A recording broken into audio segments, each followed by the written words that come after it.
Hello, and welcome to Episode 2 of The Guardians of the Dream. Today we journey into the growing shadow, a place where the mind is tested, and every step reveals deeper fears. Are they ready to face their greatest challenge yet? The journey begins now. The wind blew softly, but it carried a strange warmth, as if the breeze itself were alive. Clara was the first to open her eyes, her breath shallow and quick. Slowly she sat up, her heart pounding, and took in her surroundings. They were no longer in the cave. An endless field stretched as far as the eye could see. The grass shimmered, not with the dew of early morning, but with its own light, pulsing gently in rhythm with her heartbeat. Above them the sky was black, dotted with stars so close it seemed they might fall. Clara pressed a hand to her forehead, trying to steady her rising panic.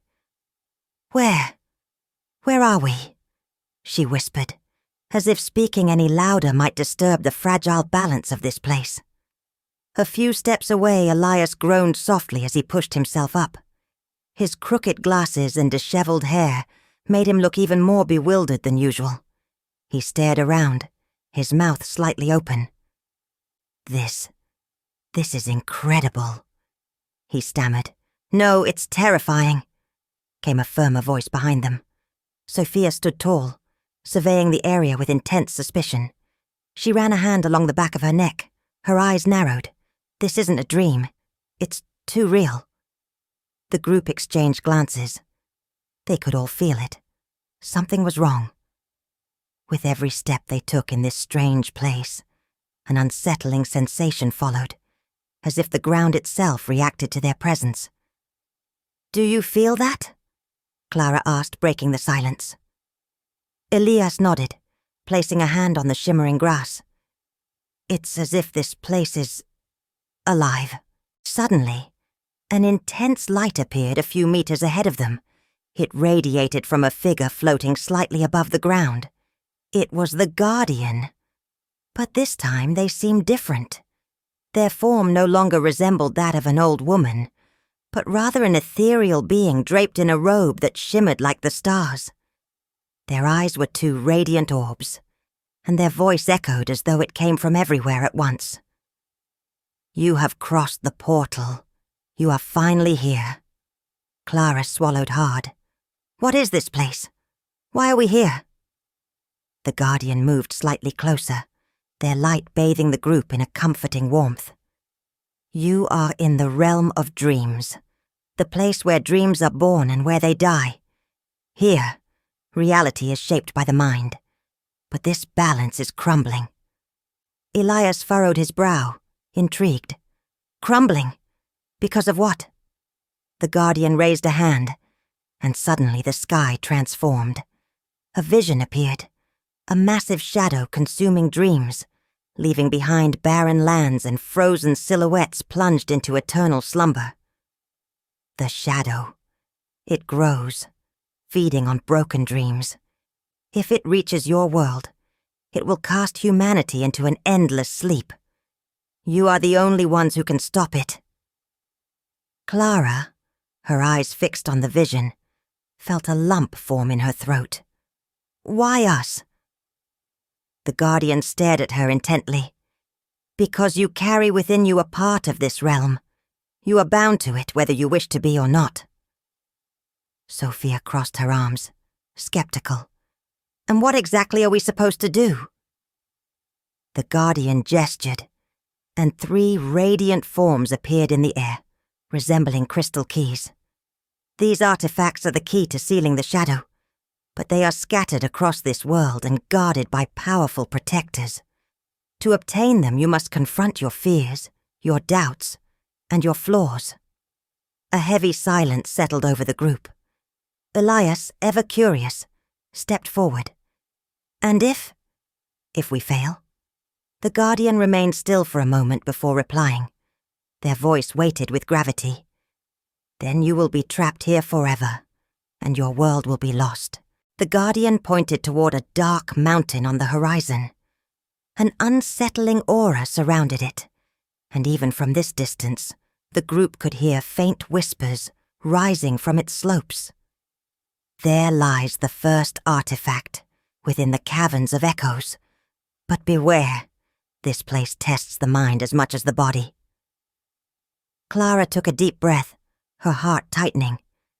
And what do we do once we've got the artifact?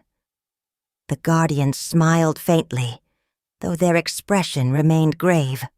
You will return to me, if you survive. Before they could ask more questions, the guardians' light faded, leaving them alone in the vastness of the realm of dreams. Sophia turned to the others, her eyes gleaming with determination. We don't really have a choice, do we? Elias shrugged, trying to hide his unease. If we stay here, we're doomed. Might as well keep moving. Clara clutched her notebook tightly, trying to convince herself they could succeed. Then let's go.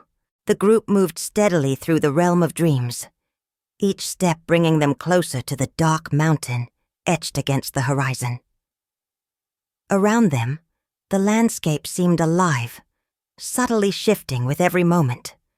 The shimmering grass gave way to rocky ground, while silver-leafed trees appeared sporadically, their branches moving as if reaching out to grab something unseen. Clara broke the silence, speaking softly. Do you feel that? Like we're being watched? Elias, walking beside her, nodded but didn't reply. His eyes scanned the sky, where the stars shifted slowly, forming constellations that seemed to tell a story. Sophia, always in the lead, glanced back. It doesn't matter how we feel. We need to stay focused. The Guardian said this world tests the mind. Don't let your thoughts distract you. After several minutes of walking, they reached a clearing. In its center stood a cracked stone fountain that emitted a soft glow.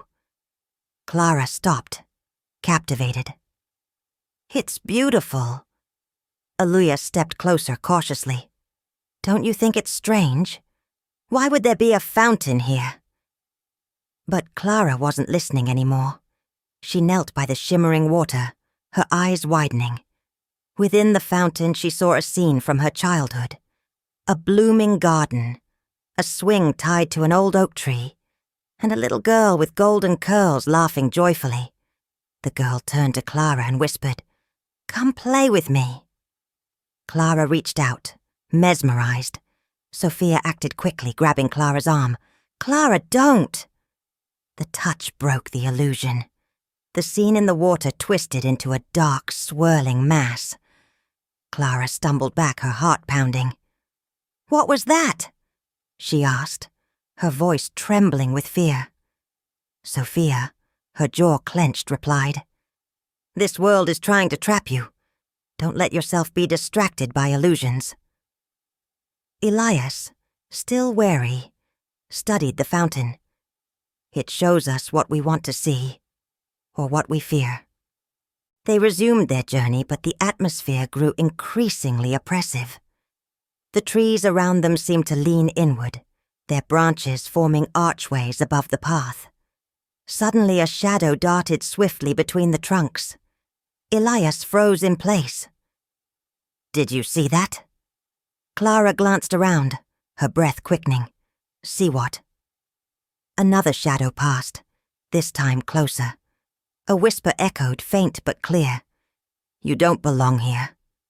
Sophia tightened her grip on a branch she had picked up earlier, now serving as an improvised weapon. "Stay together."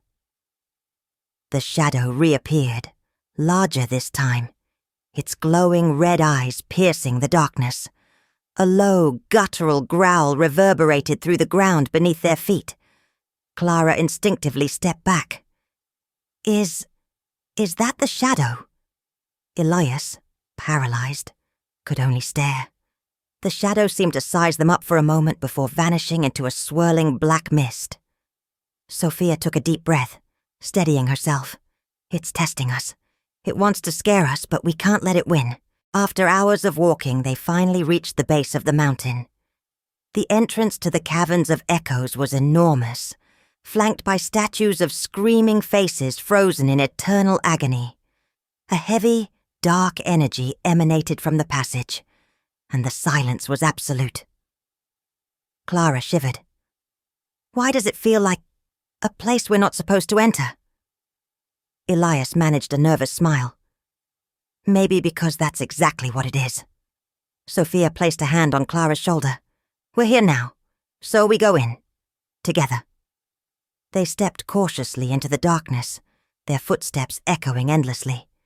The air was icy cold, and every sound they made seemed amplified, distorted.